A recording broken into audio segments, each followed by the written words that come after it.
Hey, it's Marlene. I'm out here shooting night photos. There's a beautiful grain elevator behind me, and you can see a beautiful sunset that's happening. We're just setting up. Got a couple of friends here with me. Safety in numbers and all that. Anyway, I will share some photos later, and I'm not sure if I'll shoot any video while I'm shooting, but I'll try to remember. So the sun is just about set. Actually, it has set. We're just getting set up here on this beautiful evening. So far, no bugs. Few coyotes though, but we're not scared of any old coyotes. I'm going to turn the camera around and let you have a little look at this beautiful grain elevator.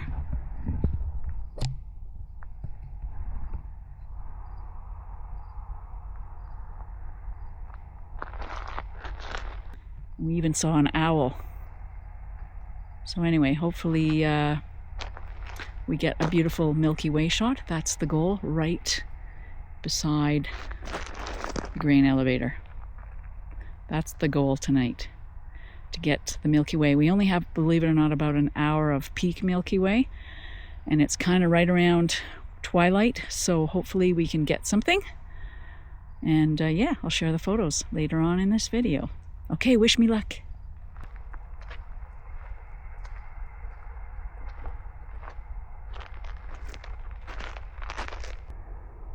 So this is Photo Pills, and it's giving me an augmented reality shot, and that orange dot is the Milky Way core. So that's one of the tools I use to figure out where I want to set up my camera. I think it's time to get the tripod out.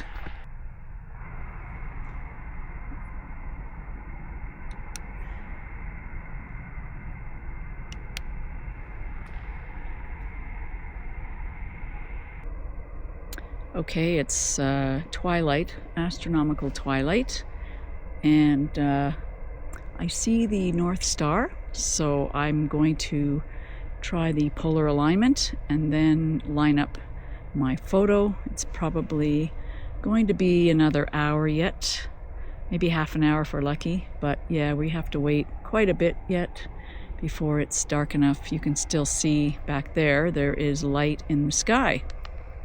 Now there is a very large noisy plant very close to us here, so you might hear some background noise. Sorry about that. It's getting dark, guys. It's getting dark. Probably just see my head silhouette there. Here, let me put on my little red light. I'll put on my headlamp. See what that does. If I can find the switch. There we go. Okay, there's my headlamp. Oh, I can bounce the light on myself. There we go. Okay, look at that innovation. Photographers know how to light a scene. Anyhow, yeah, so yeah, it's getting darker now. I can just start to make out a couple of stars, including the North Star. So hopefully I can do my polar alignment soon and then get my composition figured out. And not gonna lie, it's a little bit freakish. I'm standing in like tall grass, and there's some trees around me and an old building behind me, and it's a little freakish when you hear things moving around, and I just hope it's not a skunk or a porcupine or a coyote. We did definitely hear some coyotes. Anyway, I'm gonna start shooting soon.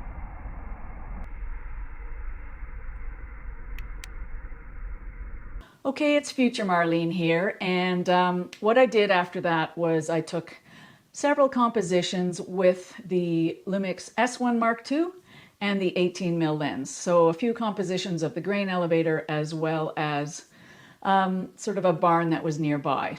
And for the most part, I used between 25 and 60 seconds for these exposures. And I used the Move, Shoot, Move Nomad Star Tracker. And another thing I did was I took the G9 Mark II and the 9mm lens, and I put it right in front of the grain elevator. And I let it run for over 2 hours, and this is what I got.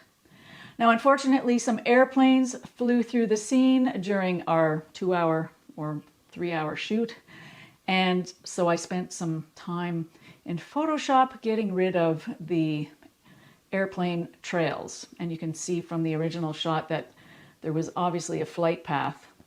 Okay, so I'm going to show you how I set up the Live View Composite on the G9 Mark II. Not all Lumix cameras allow you to do Live View Composite. For example, sadly the S9 doesn't allow that. Otherwise I would have used that because it's full frame. However, the G9 Mark II is more than capable. All I did was one picture for 2.5 hours and you don't have to do anything else. It comes out of the camera ready to look at. Unless of course you have airplane trails which you have to retouch out. So to set up Live View Composite, you go into your menus and it's the last page of the camera menus. Hit Menu Set and you press Start. And when you press Start, it asks you to set your shutter speed and ISO sensitivity. When you have that set up, you push the shutter button and it will take a black frame. And then it says Live View Composite starts after shutter button is pressed. You press the shutter button again and it will start the Live View Composite. Now in this case I'm overexposed, so I'm not going to do that to you. But the cool thing is when you're shooting night photos, you can watch the star trails build in real time. So if you wait, say 15 minutes, you're probably going to see some movement on your star trails. You can see it building, and when it gets to the point where you're happy with it, then you press the shutter button again and it will stop the Live View Composite. And what you get out of that is one photo. It's a RAW file or a JPEG or JPEG plus RAW if you chose that. And it's already combined in the camera. You have nothing else to do except maybe fine-tune your edit. And that is the cool part about Live View Composite. And I recommend that you try it, even if it's in your backyard. The first time I did Live View Composite was just in my backyard and I was just thrilled with the results. Now, of course, these photos don't come out of the camera perfect. You do need to edit them. And I've been using Capture One Pro to edit all my Astro photos and actually most photos from the S1 Mark II because I just love how it handles the dynamic range and other aspects of editing. So when you're editing Milky Way photos, here's a before and after. You need to bring out sort of the nuances in the actual Milky Way because it tends to look quite flat. So obviously you shoot RAW files and you're able to bring out some of the color and the detail in the Milky Way itself or whatever stars you're photographing. Now, if you are using a star tracker, you probably notice that your foreground, if you had a foreground that was quite close to you, is probably blurry. And that can be from the movement because the star tracker is following the stars, not the foreground, as well as your depth of field. So you might have to do 2 exposures, one of the foreground in focus and not tracked, and then of course combine that with your tracked background. Now that can be a bit complicated, especially if your foreground image has wires in it and things. And the shot that I took back in August of another set of grain elevators in Mossley, Alberta, there was a lot of wires and small details in the front. So that was a little tricky to combine them. And what you have to do is combine them usually in Photoshop or equivalent. So you have 2 layers and you mask out part of the image and overlay the foreground on top of the stars. So that can be a little bit tricky.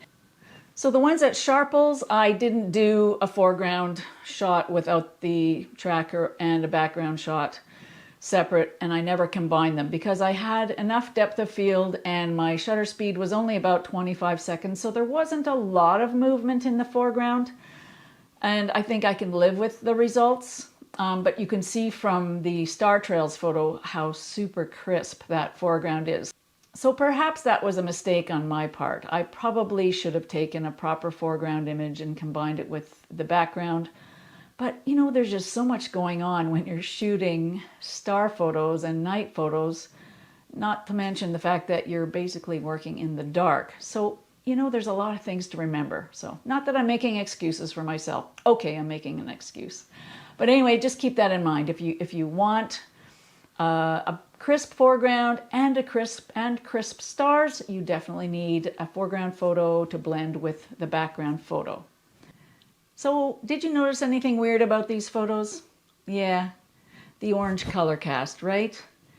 Unfortunately, in the daytime when I scouted the area, I did not realize that there would be very bright sodium vapor lights lighting up the facility behind us and down the hill in front of us. Now, luckily, we were able to basically obscure the lighting in front of us by using the grain elevator to block it. But the light behind us was super bright, and at the time I didn't realize how much it would affect the photos.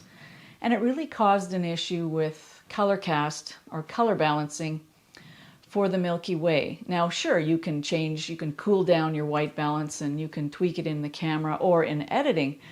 But even so, when it was so orange, it was really hard to get the sky sort of a natural looking color and again, bring out the natural colors in the Milky Way, whatever those are. I mean, it is very subjective editing. On the other hand, the star trails photo, I think, worked really well with the orange cast that was on the grain elevator. I think it looks fantastic against the sky. So maybe it worked out for that particular photo, but definitely did not work out great for the Milky Way. So keep that in mind if you're scouting locations. Make sure that there's no yard lights or farm lights or anything like that. I mean, it's very hard to get dark sky anymore. Not to mention there's satellites and airplanes and all sorts of space junk flying through our shots these days. So it is really hard to get a clean sky. And you most likely have to edit out some of those things. All right, that's about it. If this video has helped you or inspired you, please consider buying me a coffee or a super thanks. I really appreciate all the contributions that you guys make. It really helps me along and lets me continue to do these videos for you. And if you're interested in my other astrophotography attempts, you can check out one of these videos here. Thanks for watching.